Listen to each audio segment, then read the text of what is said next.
কি রান্নার মাসি গো, কি রান্না করতিছে বাবা। তুমি কি আজকে পুজোর রান্না করছো? তাই কি রান্না করবা? হ্যাঁ, কি রান্না করবা? আচ্ছা, আর খিচুড়ি আর কি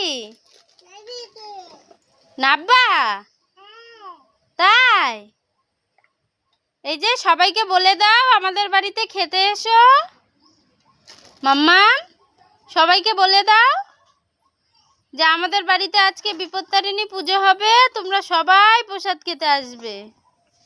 এই দেখো কত কাঠ উনুনে দিচ্ছে, হায় হায় কত কাঠ দিচ্ছে দেখছো?